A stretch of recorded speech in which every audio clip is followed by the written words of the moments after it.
Hello people, today I'm going to do a magical musical moments video about Hole in Your Soul. I've put the Riga P5 record player version of it on YouTube, put it on a few weeks ago. Go and watch it, needs a few video viewings. And hopefully you'll be able to use that as a reference really for what I'm talking about here. It really does sound best on the vinyl version, and if, you know, second-rate YouTube sort of transfer, yeah, but it's still better than the Johnson CD version, for example. Okay, before I start though, this book here is it's called Great Songs of Abba, published by the New York Times, and it says arranged and edited by Milton Okun. This is it's probably one of my most treasured possessions really. It's well out of print now. Contains all the sheet music from the Waterloo album up to the Voulez-Vous album. Unfortunately, it doesn't include singles that weren't on albums and B-sides that weren't on albums, which is a shame. The only reason why we have Fernando here, for example, is because we've got Abba Greatest Hits, which contain, in the UK anyway, it contained Fernando. And you've also got, therefore, songs like People Need Love and Here's Your Brother and Nina Pretty Ballerina. It was reprinted, this was 1979, this was printed, and my guess is that it was done to coincide with the tours, because there are, if I can find them for you, there's a lot of, you know, I suppose hype concerning ABBA around this point. But for example, here, pictures of the touring, right? But we don't have anything like Gimme, Gimme, Gimme, okay? You may have thought that they would have gone up to Greatest Hits Volume 2, but I think it was published in between Voulez-Vous and Greatest Hits Volume 2. And Gimme, Gimme, Gimme, when it was performed in America, was a completely new song. No one had heard it before. So yeah, I will put the ISBN numbers and things like that in the description here. It was reprinted with the Super Trooper album included as well. Again, no singles. And it was in hardback and softback version. They go for a phenomenal amount of money on eBay. I was very lucky to get this one. I got it first when I was about 11, something like that, 11 or 12. In fact, it was 12. It was a birthday present.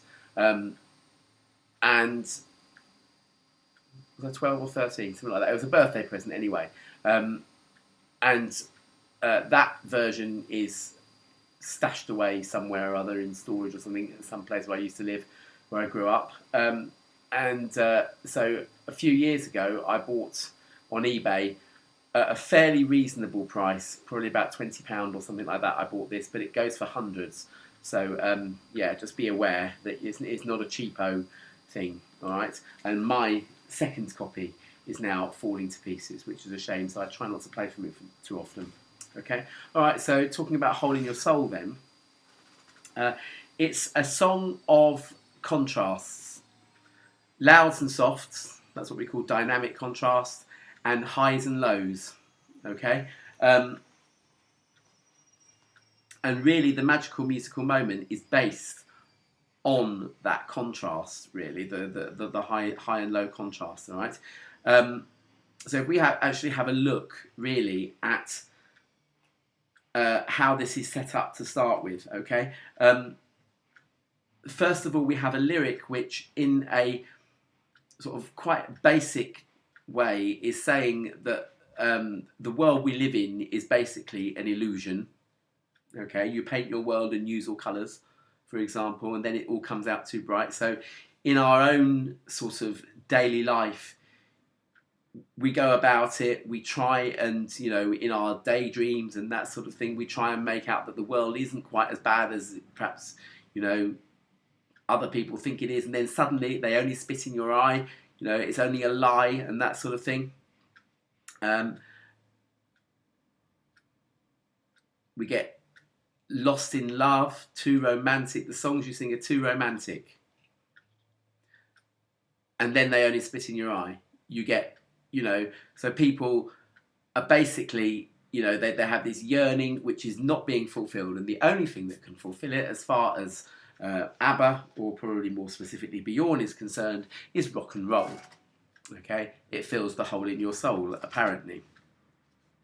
Okay, now musically, from the point of view of just purely the notes, we have chords changing over a B, what we call a pedal note. In other words, you have this implied tonality where it is just really this B booming away in the bass. Boom, boom, boom, boom, boom, boom, boom, boom. And above it, yes, the girls are singing chords in harmony, but there's a lot of tonal clashes going on because we've got this B going on. And what that is actually doing to you is winding you up, okay? And essentially, that comes throughout the whole of the verses and the choruses, okay? Now, as far as the contrasts go, we've got louds and softs in the introduction. And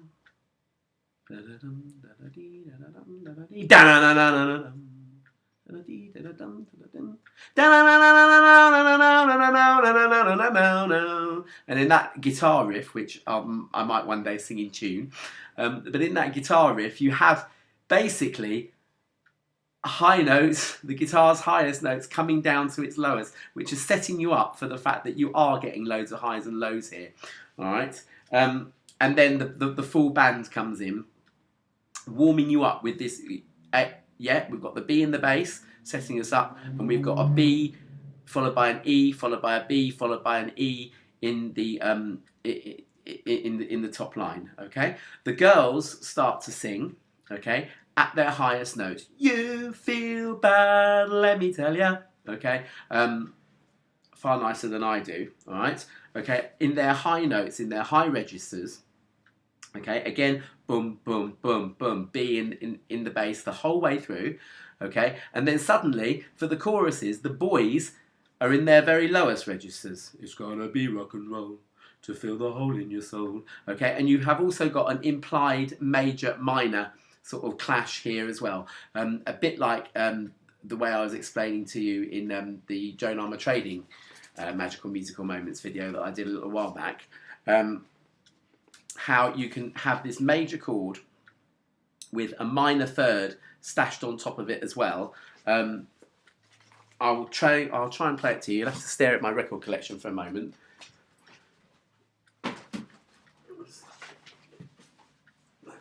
Crap off there. Okay, so this.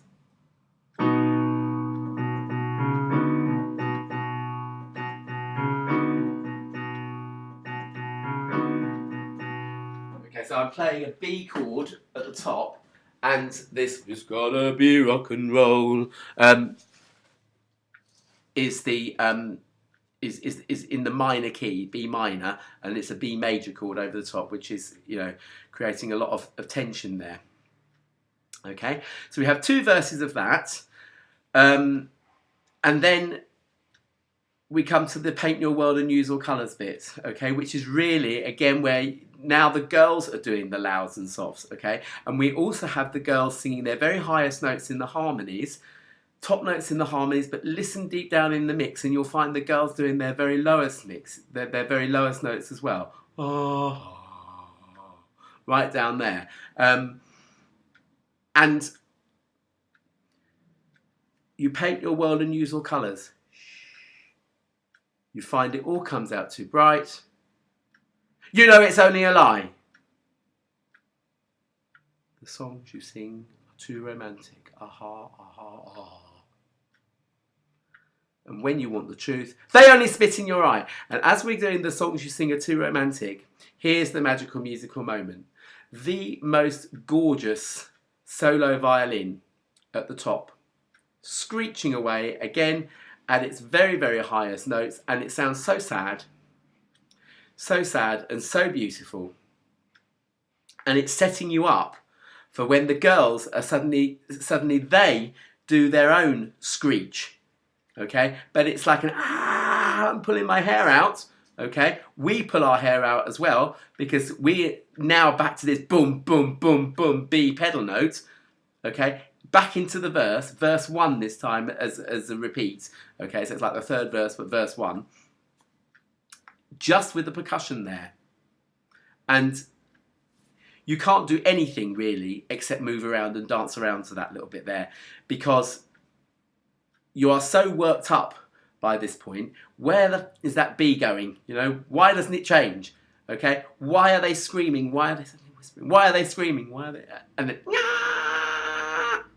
you feel bad, and you just want to shake your fists and dance around to it all. Okay, when the chorus comes back in, finally that B pedal note changes.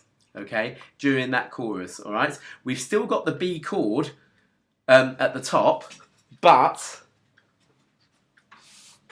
suddenly you get the release. So you've got this B, A,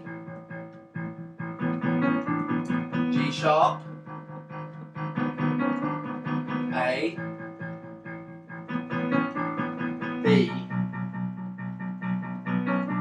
It's still a B chord, but with A in the bass. G sharp in the bass, but a B chord in there. A.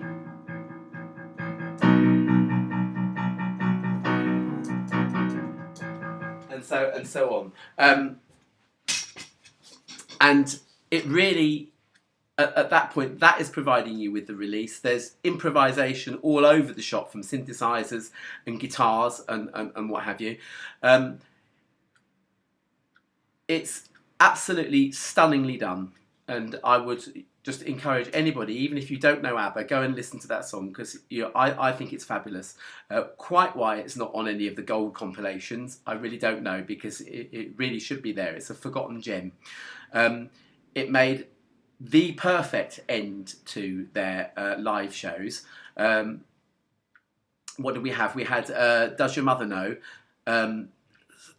Segueing in to Hole in Your Soul, okay? And by that point, the audience was so wound up by, as I said, all those sort of musical devices that I've sort of covered in this video, that if they didn't want an encore, then they were probably dead from the neck upwards.